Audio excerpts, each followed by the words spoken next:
My husband was very sick. We had to take him to the emergency room after he passed out from dehydration from an intestinal bug that he'd been dealing with for a few days. We find out later that a coworker who was pissy she was going to be shorthanded took it upon herself to somehow find our address and later drive over to our apartment to check to see if hubby is really sick.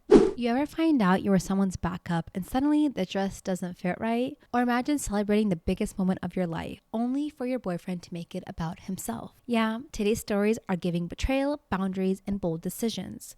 Let's get into this drama because people have no shame. Welcome to another episode of With Love, Lola. Let's get into it. My husband's coworker spies on us to verify that he's sick. My husband was very sick. We had to take him to the emergency room after he passed out from dehydration from an intestinal bug that he'd been dealing with for a few days. On the way, he calls his job to let them know. We park in the ER garage and get a little ticket that the ER validates for you. He's brought back, immediately given fluids and meds, taken back for a CT scan, etc. We find out later that a coworker who was pissy she was going to be shorthanded took it upon herself to somehow find our address and later drive over to our apartment to check to see if hubby is really sick. She sees our upstairs neighbor walking, who vaguely resembles my hubby. Both 6'3", light brown hair, similar builds. He's 15 years younger though and has his infant with him. Our kids are in their late 20s, early 30s. She goes back to work and tells his boss that we lied about being sick as she saw him at insert time walking around outside perfectly fine. The next morning, the boss calls hubby and lets him know he's going to be written up for calling out under false pretense and causing staffing issues. After pressing him for info, he tells us about what the coworker did. My husband tells his boss that firstly, we have proof that we were in the ER at the time coworker said she saw him, and secondly, that he's filing an HR complaint on both the coworker and the manager as there isn't any rule about why anyone can call out and why the hell is coworker at our house spying on us. In our state, management isn't allowed to inquire about your health, nor are they allowed to let you tell them about your health issues. Manager starts getting defensive and states that if we can give him proof, then he'll excuse us. Husband says, "You'll get your proof," and hangs up.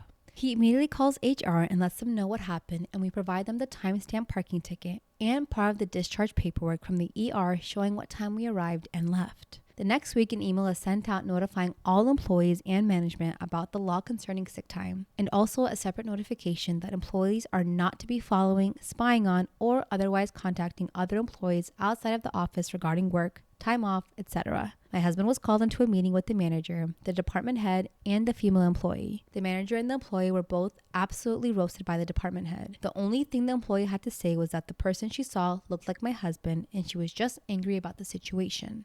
And the manager's excuse was that the female employee had been there a long time, so he trusted her when she told him. When asked about how she got our address, come to find out, manager lets her use his computer regularly and she has been privy to other employees' private information for some time.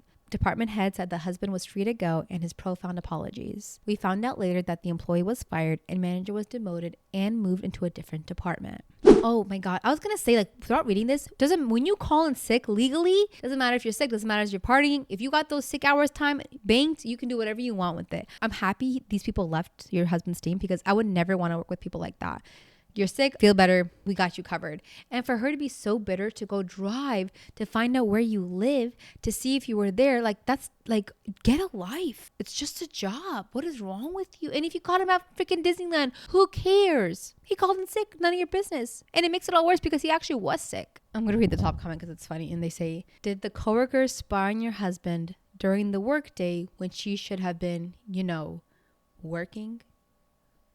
Am I wrong for refusing to go on a double honeymoon? I, 33 male, used to be married to my best friend Callie, 33 female. I'm bisexual and she's lesbian. We grew up in a conservative town in the deep south where coming out wasn't really an option. So when we were 20, we got married. It was a way to avoid questions and stay safe. We moved out of the state a few years later, got divorced soon after. There was no drama. We were always just friends, and we've stayed close. We still hang out regularly. I recently married my husband, Miguel, 30 male. A couple of months later, Callie married her wife, Bree, 34 female. Both weddings were low-key, and while Miguel and Bree aren't close, they're friendly enough when we're all together. A week ago, Callie suggested the four of us take a trip together as kind of a double honeymoon. She thought it would be meaningful since we've known each other for so long and we've been through a lot together. She had a couple of destinations in mind and said it could be fun to celebrate this new chapter side by side. I told her I appreciated the thought, but Miguel and I weren't really comfortable with that. We're planning a small trip just for the two of us, and we'd rather keep it that way. It's not personal, it's just something we want to experience experience privately. Callie didn't take it well. She said it felt like I was distancing myself now that I got what I wanted, and brought up how we had each other's backs for years. I told her I didn't mean to hurt her, but I think we're allowed to want our own space as a couple.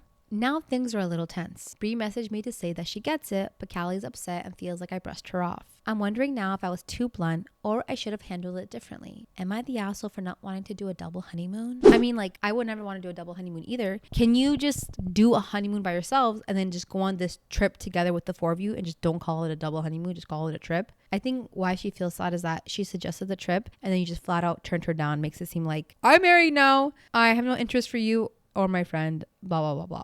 So I see how she could have taken it that way. But I don't think you really need to appease Callie. I think Callie should also be understanding, like, hey, just got married. Give this guy some space. Let him enjoy his new partner and all that jazz. So, like, I'm very considerate of people who just get married and let them have that space with one another. It's like a new dynamic that they need to explore. You can't get your feelings hurt like that. And just maybe if you felt hurt, talk about it. Like, hey, like, you really, like, just turned me down really quickly and it kind of hurt my feelings. Like, did I do something to make you upset? And you can just express that, hey, no, I just really want my first time traveling with my partner just to be me and my partner so that we can just enjoy each other's company. You know, I think it's just a little bit of miscommunication. Am I wrong for telling a guy to shut up during a job interview? I was interviewing this guy for a good software engineering position. He passed the first round, and both I and everyone involved in the second round really liked his resume and experience. On paper, he had everything we were looking for, and honestly, this looked like a life-changing opportunity for him.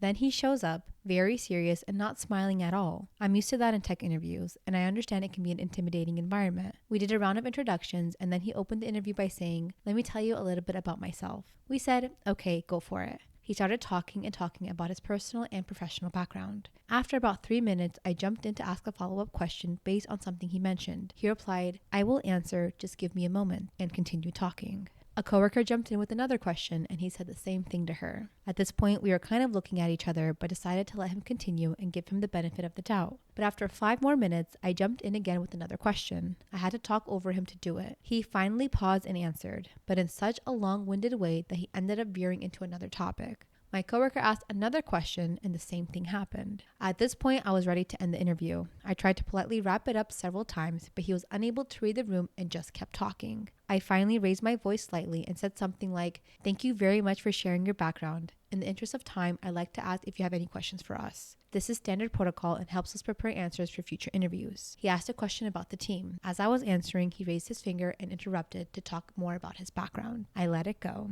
Then he asked another question, which my coworker started to answer, but again, he spoke over her to talk about himself. I tried once more to interrupt politely, but he kept talking. At that point, I was done. I said, John, you really have to shut up and listen. He was surprised, as was my coworker, but he finally stopped talking. I continued, you walked into this room with a 99% chance of getting the job. Now that chance is 0. The only reason is because in less than 15 minutes, you've demonstrated that you don't have the capacity to listen at all. So I'm telling you now, you're not getting the job. But if you take anything away from this interview, let it be this. No matter how good you are technically, if you can't listen, you'll never excel in this career. He apologized and said, can we start again? I replied, you had your chance.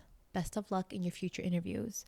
Make sure you listen. Looking back, I know I could have handled that differently, but I still feel bad for the guy. You know, I think you did him a solid because in situations like this, I always see like all over Reddit people who are like, oh, you only hear one side of things where it's like, from the interviewer, from the one getting interviewed, they're like, I've been going through so many interviews and I'm never getting the job. Like, what am I doing wrong? The job market this, the job market that. But we don't hear how their interview actually goes. And so sometimes you don't think of yourself as doing something wrong. You're just blah, blah, blah, blah. But you gave him good feedback. So going forward, he doesn't make the same mistake. So I really think, of course, his ego was bruised, but he needed this to happen for him to have any sort of possibility.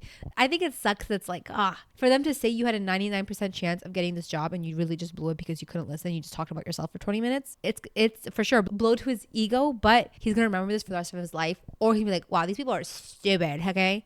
But it's more likely the first one. Am I wrong for breaking up with my girlfriend after I saw her apartment? I had been seeing this girl for a few months. We met through a friend, so I had known her a little longer, but she was gorgeous and I was super into her. Last Saturday, she invited me to her place, which I had never been to. She had mentioned her apartment was a mess, and I laughed because I thought she was just being self-depreciating. But when we got to her place, holy shit, dude. I want to start off by saying I know that people have their reasons for stuff like this, and I don't want to be disrespectful in any way. But the state of her apartment was genuinely shocking when I first went in. It was a pretty small place, and I'm not just talking about clutter. Literal piles of trash on the floor, sink full of dishes overflowing onto the counter, stains on the couch and carpet, week old food on the table, and just piles and piles of stuff everywhere. Not to mention the overpowering smell of mold and mildew that I could literally taste in my mouth. She tried to tell me to sit down and stuff like it was completely normal, and I tried not to act weird, but I'm sure she noticed. I stayed for a bit and we watched a movie on the couch, but I left before I got too late. The next day I called her and told her I didn't think things were going to be compatible between us, and she got mad at me for leading her on and breaking up with her for no reason. I didn't mention the apartment, but I don't know, maybe I should have. Literally nothing about her appearance or personality would lead me to expect this, so it was sort of unbelievable to see the state she was living in. I feel bad for her and I'm worried I might have acted too quickly. Oh, definitely not the asshole for this, but I think like for like good feedback to people like that especially, you have to tell her the reason why and say, hey, I'm telling you this, we're not compatible because your apartment was just not up to a standard that I find for myself to be with someone else, and that just reflects a lot on their character. If you can't, I get it, people like my room's like an organized mess, I have all of that stuff that happens, but to be in a relationship with someone and to have like that much nasty shit going around is not okay. And eventually if she finds someone that she really likes and they bring them over and they see that, the same thing's gonna happen. You can't have week old food out, you can't have all these nasty stains. You have to be some sort of cleanliness is like a really good characteristic that people look for, especially in a spouse. I'm not saying you have to be the best at it, right? But you have to like some level of like, there's like different levels of cleanliness, right? There's like bare minimums where you have to have, and then there's like people who are just like super OCD and tidy. But it's just, if you live like that, you trash your room, you don't have any like qualms about the kitchen or your living room and stuff like that. If you're a grown adult, it's like very off-putting to ever want to be with someone like that who doesn't know how to take care of their own shit. And then just to state, there's a difference between clutter and filth. Like I have a lot of clutter in my room. I actually just, praise to me guys, give me a round of applause. I just like really deep clean my room, right? I do it like a couple times a year. It was just too much crap laying around. I'm like, oh, I need to get rid of the stuff that I think I'm going to use, but I don't. There's a difference between clutter and filth. And then also hoarding is a real problem. Have you not guys watched the TLC show Hoarders, where it's just over too much. Like no one expects it to be spotless, but and then like also I know a lot of girls always say like they don't like men who are dirty, who like live like pigs. And I think men can also have that. Like why should men have to put up with it either? Like it's not okay for either gender to be as dirty as that. No, there's a line. I don't think I want to marry my girlfriend anymore. Do I break up? Duh. I, 28 male, have been dating my girlfriend, 28 female, for over 5 years now. We met each other senior year of college and have been together since. At first, our relationship was going pretty great. We generally match well together, but more introverted, have similar interests, and had good sexual chemistry. I admire her and respect her and love her. We've been through a lot together. COVID-19, deaths in the family, job and career struggles, family issues, and we still stuck together. But certain things are popping out more than before, and I'm beginning to want to leave rather than hold on to hope things will change. There was a time I wanted to marry her, but there are reasons I'm reconsidering. For instance, comparing our relationship to my friends and her friends. Comparison is a thief of joy, my friend. Don't do that. Our friends are either engaged or are living together in their own apartments. However, due to my girlfriend's circumstances at home, we were unable to do so. Her mother had a stroke and had the beginning stages of dementia before she started college, is bound to her bed, and my girlfriend is her primary caregiver. My girlfriend's father left and moved to a different state and can't help her. She stated that if we move in together, that her mother would be living with us in a spare room and we'd have to care for her. I feel horrible for saying this, but I just don't feel comfortable with that idea. Oh, bro, I'm not on your side anymore. No, I don't like you right now. Her family also just doesn't like me. My girlfriend's mom likes me. However, her sister has never liked me. Same with her aunts and some cousins. My girlfriend recently said it's because they are racist towards me because I am white. I don't want to marry into a family that completely prejudges me based on my race, and to possibly bring children into that. My girlfriend, and part of caring for her mother for so long, has sacrificed so much. Her career goals changed. She was never able to get a driver's license, so I have to drive her almost everywhere. We live about 45 to 50 minutes away from each other. Even though we went to college and we both walked at graduation, she never got her diploma, and it's been 5 years and she still doesn't have her degree. Therefore, she can't use it to get whatever job she's qualified for. She's working part-time jobs and using the money on food, her mom, and her house, and the rest I chip in. Again, I feel bad, but it all feels like so much of a burden. But then again, I can only imagine how she must feel. Whenever we call each other, it's always something negative or sad. We talk about our days, interests, what we want to do, etc. But for the past few years, she's been more anxious and depressed, and it's starting to really affect our relationship, which she acknowledges. And I understand it's not her fault, of course. Issues with her family not helping or supporting her, and her mom, her dad trying to help her from states away, other things. Because of work and our distance, it makes it difficult to be with one another a lot. Maybe seeing each other 1 to 2 times a week. My friends and family have noticed a change in my overall attitude, and I've mentioned maybe my girlfriend and I take a break. I've just been more unhappy and uncertain for the future, and I feel myself falling out of love.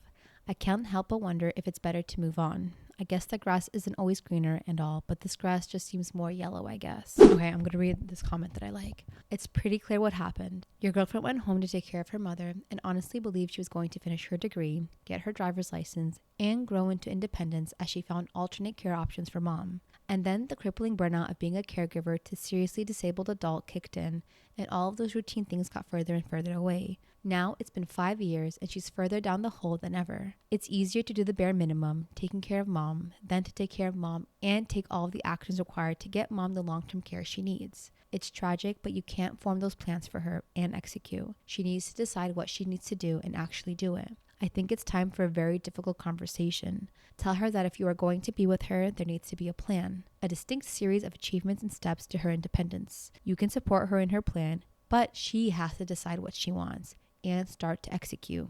And if she can't do this, then you'll have to end it.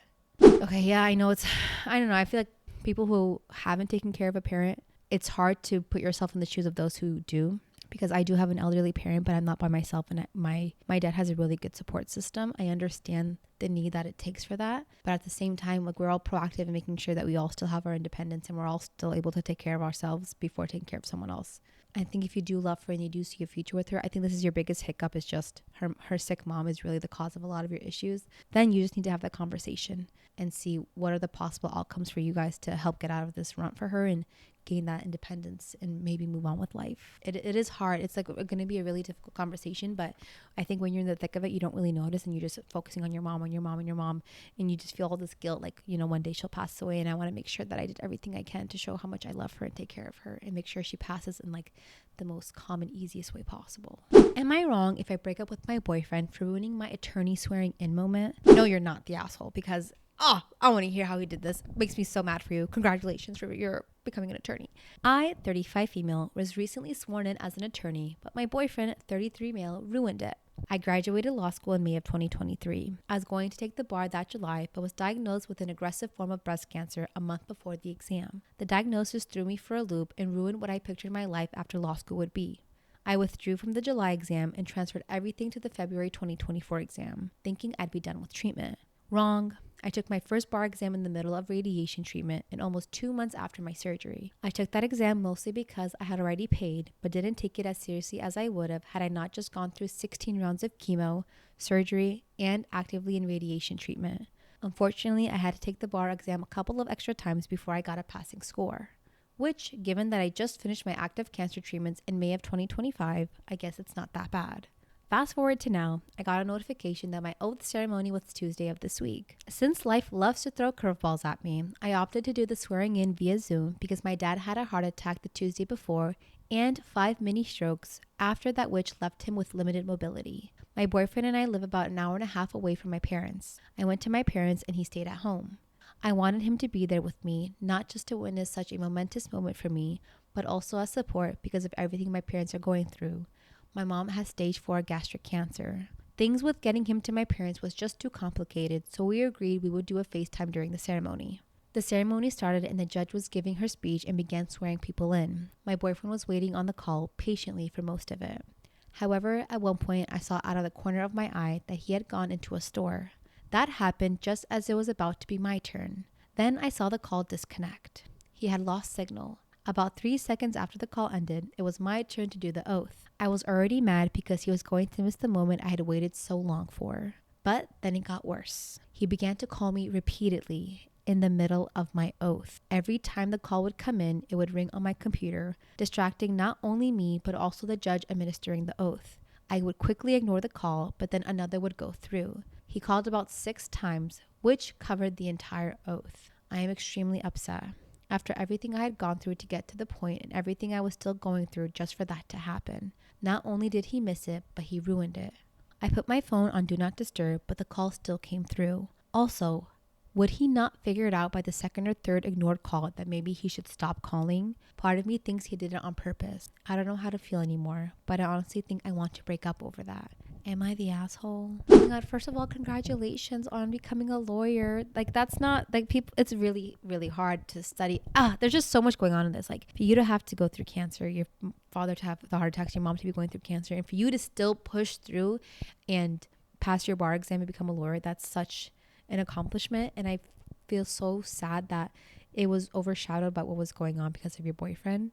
And life has just been kicking your ass lately, and it's really unfortunate, but I'm really happy that you were able to pull out of it. The thing is, like, why I'm not calling you the asshole at all in this situation. First of all, as a significant other, I would do everything in my power to be there for my partner in that moment. I don't care what I would have to do, especially knowing if he had gone through even a fraction of what you had gone through. I would do everything that I can to make sure I'm there with you. Let's say I can't. I'm making sure I'm in a secluded area with connection to make sure I don't drop off that call. And the fact that he went to a store is like, shows that he didn't really care. Like, there's no need for him to be going into a store at all at that moment, ever. Sit in your car, do whatever, but you should have just sat there. And then if you do get disconnected, dumbass, why would you call her knowing she's on a Zoom call? Call her family. Call once. If they don't pick up after the first time, I'm like, oh shit, no, she's literally in the middle of it. To call 6 times is just pure like stupidity. And you know what? I feel like there's a lot more you're not. I think maybe you're just tired, right? For you to want to break up over this, I understand why you just feel defeated. It's like, for all of this stuff to happen and then that cherry on top, it just really does hurt. But I think you should sleep on it and just like have a conversation with him and see what his response is before you act on it. And if you still feel that same way, then I would. You need your people to be there for you in those hard times and those accomplishments too. And then for them to take it as lightly as that and to not care enough to be in a spot where they know they're going to be able to celebrate you, it hurts, you know? And that's not someone you want to be with. Okay, I want to read this comment because I really like it. And they say, well, there's a big difference between supporting you during cancer and supporting your professional success. During cancer, he was the great guy staying with you always, caring for you when you needed him. You depended on him while he was the hero saving you. It's easy not to feel threatened when you have more power. Now that you are being successful, you don't need him anymore and you are independent. You may still want him around, but now it's a relationship between equals. The underlying power dynamic is totally different. He might not want an equal partner. Oh, gosh. That sounds about right. All right, you guys, it's time for my favorite part of the episode, and that is the viewer submission, where listeners like you watching the pod, listening to the pod, send me your real life stories via email or on my Reddit page. So let's get into it. Am I wrong for backing out as my best friend's maid of honor after I found out I was her backup choice? So I, 29 female, have been best friends with Hannah, 30 female, since we were 11. We've been through everything together. High school drama, college breakups, career changes, all of it. So when she got engaged last year, I fully expected to be part of the bridal party. And when she asked me to be her maid of honor, I literally cried. I went into full maid of honor mode. I planned the bachelorette weekend with a full itinerary and custom shirts, booked the Airbnb, helped her choose centerpieces, paid for her bridal shower decorations out of my own pocket, and even helped write her vows when she got stuck. I used my own vacation days to be there for her fittings and vendor meetings. I didn't complain because I loved her and wanted to support her. Now, here's where things took a turn. One afternoon, I grabbed brunch with one of the other bridesmaids. Let's call her Jess. We had gotten close over the past few months, and out of nowhere, Jess says, "It's kind of wild you ended up as maid of honor, huh?" I was like, "What do you mean?" She looked surprised and goes, "Wait, you didn't know?" Hannah originally asked her cousin Chloe, but Chloe said no. That's why she picked you. My stomach dropped. I laughed it off in the moment like, oh, haha, no big deal. But inside, I was spiraling. I couldn't stop thinking about it. I felt humiliated. I sat on it for a few days and finally asked Hannah directly. I didn't accuse her or anything. I just asked, was I your first choice for maid of honor? She didn't even try to deny it. She just said, doesn't matter. You've been amazing either way. And maybe to some people it wouldn't matter, but it did to me. I felt like a stand-in, like I was good enough to do the work, spend money, and be her emotional support, but not good enough to actually be her first choice. So, a week before the wedding, I told her I couldn't do it anymore. I backed out, respectfully. I said I'd be happy to attend as a guest, but I didn't feel comfortable standing beside her in that role anymore. She lost it. called me selfish, dramatic, said I was ruining her wedding and making it about me. Her fiance even texted me saying I was abandoning her right before the big day. I didn't go to the wedding. A few weeks later, mutual friends told me Hannah was telling people I ghosted her and bailed last minute with no explanation. I didn't respond as I stayed quiet. 2 months after the wedding, she texted me to clear the air. Turns out Chloe had told a lot of people she was originally asked, and it blew up in her face. Hannah tried to deny it, but everyone knew. So now she wanted to patch things up. I haven't responded, and part of me feels guilty.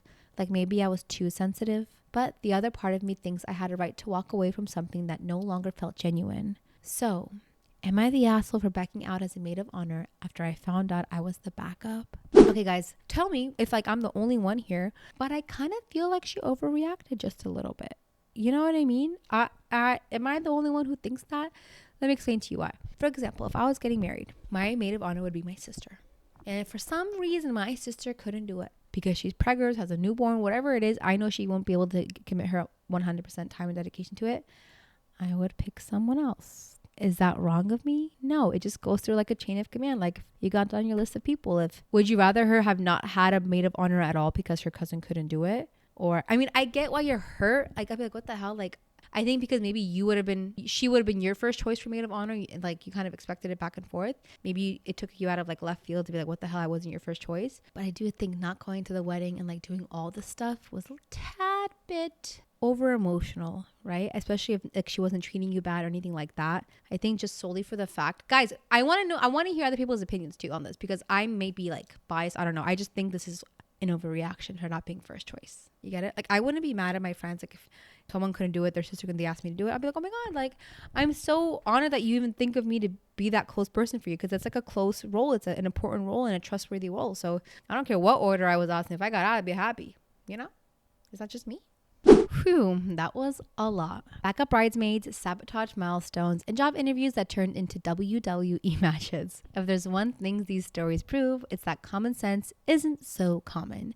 But hey, I'll leave the verdict to you. Drop your hot takes in the comments. And if you love the drama, hit that like button, subscribe, and tap the bell so you never miss the mess. I'll catch up with you guys in the next one. With love, always, Lola. Bye! See you guys next time.